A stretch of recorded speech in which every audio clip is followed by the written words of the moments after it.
اور سجدہ کیسے کریں؟ بنت خالد محمود سیال کوٹ سے۔ خواتین تکبیر تحریمہ میں کتنا ہاتھ اٹھائیں، ہاتھ کس طرح سے باندھیں، سجدے میں پاؤں کس طرف نکالیں اور سلام کس طرح پھیریں؟ بنت خالد محمود سیال کوٹ سے پوچھتی ہیں۔ دیکھیے، خواتین تکبیر تحریمہ میں ہاتھ کس طرح اٹھائیں۔ خواتین کی جو نماز ہے وہ مردوں سے ظاہری کیفیت کے لحاظ سے مختلف ہے، اس پہ پوری امت کا اجماع ہے۔ اس پر میں دلائل سے کئی بار ریکارڈنگ بھی کروا چکا ہوں۔ یہ اب شروع کیا ہے، فتاویٰ بعض علماء نے دیے ہیں کہ خواتین ایسے ہی نماز پڑھیں گی جیسے مرد نماز پڑھتے ہیں، اور دلیل یہ دیتے ہیں کہ رسول اللہ صلی اللہ علیہ وسلم نے فرمایا صلوا کما رأیتمونی اصلی، ایسے نماز پڑھو جیسے میں پڑھتا ہوں۔ تو ہم یہ کہتے ہیں یہ صرف نماز کے بارے میں نہیں ہے، حدیث میں بھی آتا ہے خذوا عنی مناسککم، حج ایسے کرو جیسے میں کرتا ہوں۔ لیکن اس کے باوجود پوری امت کا اجماع ہے کہ خواتین حج میں رمل نہیں کریں گی، جو سینہ اکڑ کے طواف کیا جاتا ہے۔ حالانکہ کسی حدیث میں نہیں ہے کہ خواتین رمل کریں یا نہ کریں، کہیں بھی نہیں ہے، لیکن اس کے باوجود چونکہ اس کا تعلق پردے سے ہے، عورت کی حیا سے ہے، تو پوری امت کا اجماع ہے کہ خواتین رمل نہیں کریں گی۔ صفا اور مروہ کی سعی،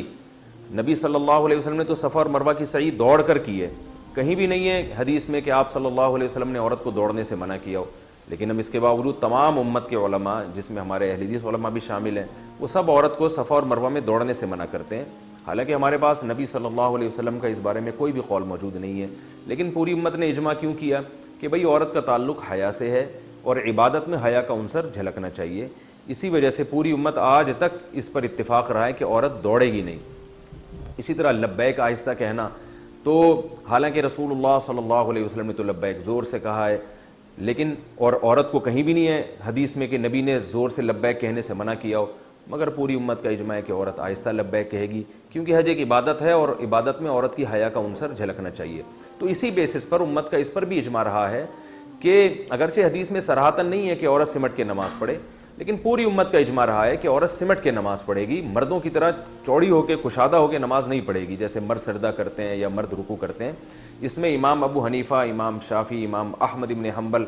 امام احمد بن حنبل تو امام بخاری کے استاذ ہیں، حدیث کے بہت بڑے عالم ہیں، وہ تو یہاں تک بھی کہتے ہیں کہ عورت نماز میں تکبیر تحریمہ والا رفع الیدین ہی نہیں کرے گی تاکہ ہاتھ اٹھانا ہی نہ پڑے اس کو۔ تو اور امام شافعی سے بھی یہی منقول ہے کہ سمٹ کے نماز پڑھے گی۔ تو چاروں ائمہ سے منقول ہے،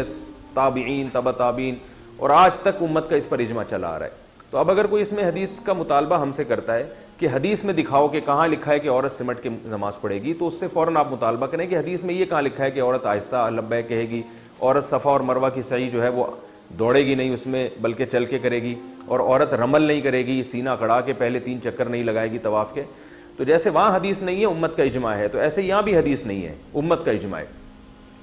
یعنی حدیث سے میری مراد قول رسول صلی اللہ علیہ وسلم۔ ہاں صحابہ تابعین کے آثار ہیں، وہ جو ہے وہ تو موجود ہیں ہمارے پاس۔ امام بخاری رحمہ اللہ نے صرف اسلاف میں صرف ایک خاتون کا تذکرہ کیا ہے کہ وہ مردوں کی طرح نماز پڑھا کرتی تھیں۔ تو اس سے صاف پتہ چلتا ہے کہ امام بخاری نے اسلاف کے جس دور کا تذکرہ کیا اس میں مردوں اور عورتوں کی نماز میں فرق مشہور تھا، تبھی تو امام بخاری کہہ رہے ہیں کہ فلاں خاتون مردوں کی طرح پڑھ رہی ہیں۔ تو پتہ چلا کہ اسلاف کے دور میں مردوں کی طرح نماز الگ تھی، عورتوں کی طرح الگ تھی۔ تو اس سے صاف پتہ چلتا ہے کہ ان عورت کے علاوہ جتنی عورتیں تھیں اسلاف میں، صحابہ اور تابعیہ، وہ ساری عورتوں کی طرح نماز پڑھ رہی تھیں۔ تو اس لیے امام بخاری نے صرف ایک خاتون کا تذکرہ کیا ہے، تو باقی تمام ان کے اپوزٹ چل رہی تھی اور وہ عورتوں کی طرح سمٹ کے نماز پڑھ رہی تھی۔ یہ وہ دلائل ہیں جن کا انتہائی احترام کے ساتھ اہل حدیث علماء کے انتہائی احترام کے ساتھ یہ وہ دلائل ہیں جن کا ہمیں اس جواب نہیں ملتا۔ اس لیے یہ پوری امت کا اجماع ہے کہ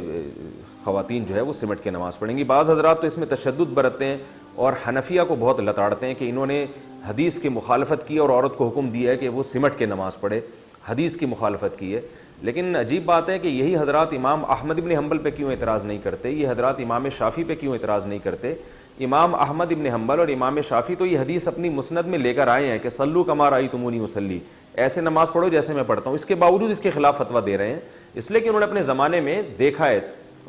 پوری امت کو ایک تواتر سے ایک عمل کرتے ہوئے دیکھا ہے، اور رسول اللہ صلی اللہ علیہ وسلم کی صحیح حدیث ہے لا تجتمع امتی علی ضلالہ، میری امت گمراہی پہ جمع نہیں ہوگی۔ یہاں تک کہ جو اہل حدیث حضرات ہندوستان میں 150 سال پرانے جو فتاویٰ ہمیں ملتے ہیں اس میں اہل حدیث کی کتابوں میں بھی یہی لکھا ہوا ہے کہ عورتیں سمٹ کے نماز پڑھیں گی. تو یہ اس دور میں ایک میں سمجھتا ہوں کہ ایک نیا فتویٰ ہے جو چل پڑا. غلطی ہر انسان سے ہوتی ہے, لیکن ہمیں امت کے جو اجماعی مسائل ہیں ان میں انحراف نہیں کرنا چاہیے. اور خود حدیث سے بھی ثابت ہے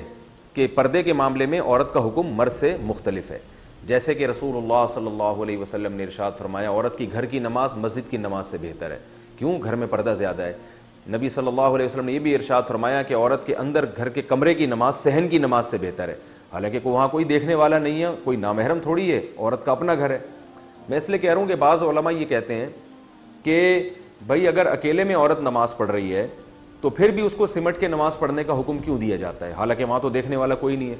تو ہم یہی بات کہتے ہیں کہ عورت کے گھر میں کوئی نامحرم نہیں ہے, پھر بھی حدیث میں آتا ہے کہ صحن سے کمرے میں نماز پڑھنا اس کے لیے زیادہ بہتر ہے. تو اس سے صاف پتہ چلتا ہے کہ عورت کی نماز میں حیا کا عنصر جھلکنا چاہیے اور یہ ظاہر ہونا چاہیے کہ یہ عورت ہے. حدیث میں یہ بھی آتا ہے, آپ صلی اللہ علیہ وسلم نے فرمایا التسبیح للرجال والتصفیق للنساء. امام سے اگر نماز میں غلطی ہو جائے تو مرد اللہ اکبر یا مرد سبحان اللہ کہہ کے غلطی پہ تنبیہ کرے گا, لیکن عورت کو آواز نکالنے کی اجازت نہیں ہے. حالانکہ نارملی عورت کی آواز کا پردہ نہیں ہے, وہ ضرورت کے وقت بول سکتی ہے, لیکن نماز میں اس کو بولنے پر بھی پابندی لگا دی کہ وہ دائیں ہاتھ بائیں ہاتھ کی ہتھیلی پر رکھ کر ایسے تالی مارے گی جس سے امام کو پتہ چلے گا کہ وہ غلطی کر رہا ہے. تو پتہ چلا نماز کے باہر کے احکام الگ ہیں, نماز کے اندر کے احکام الگ ہیں. اسی طرح اور بھی ہمیں اس بارے میں روایات ملتی ہیں. حضرت عائشہ رضی اللہ تعالی عنہا نے جب عورتوں کی امامت کی تو بالکل صف کے بیچ میں کھڑے ہو کر نماز پڑھائی ہے. حالانکہ امام تو آگے کھڑا ہوتا ہے, عورت کی امام جو ہے نا وہ تو آگے کھڑا ہوتا ہے, لیکن حضرت عائشہ بیچ میں کھڑی ہوئی ہیں تاکہ امام جو ہے وہ ظاہر نہ ہو. تو یہاں دیکھیں کس قدر حیا کا خیال رکھا ہے کہ نماز میں عورت کا عورت پن جھلکنا چاہیے. اسی طرح ہم دیکھتے ہیں کہ نماز میں عورت مردوں کی امامت نہیں کر سکتی, آگے نہیں کھڑی ہو سکتی. بیٹا ماں کو نماز پڑھا سکتا ہے, ماں بیٹے کو نماز نہیں پڑھا سکتی, حالانکہ ماں کا درجہ تو بیٹے سے زیادہ ہے. اس کے باوجود ماں جو ہے وہ نماز میں پیچھے کھڑی ہوگی, بیٹا آگے کھڑے ہوگا. تو اس میں اللہ تعالیٰ نے جو ہے نا ایک نماز میں مرد اور عورت میں ایک بڑا فرق رکھا ہے کہ ان کا فرق, یہ فرق نماز کے اندر جھلکنا چاہیے. تو یہ وہ تمام احادیث ہیں اور روایات ہیں جن سے فقہاء نے, تمام فقہاء نے استدلال کیا ہے کہ بھئی اس سے صاف پتہ چلتا ہے کہ عورت اور مرد کی نماز کی جو ظاہری کیفیت ہے اس میں بہت زیادہ فرق ہے. وہ فرق جھلکنا چاہیے نماز کے اندر, اور یہ تواتر سے اجماعی مسئلہ چلا آ رہا ہے. تو اب لوگ حدیث کا مطالبہ کرتے ہیں, تو جو مطالبہ کریں آپ ان سے مطالبہ کر لیں کہ صفا اور مروہ میں جو ہے عورت دوڑے گی نہیں, حدیث دکھاؤ کہاں ہے. تو امت کے اجماعی مسائل اس طرح سے توڑ موڑ کر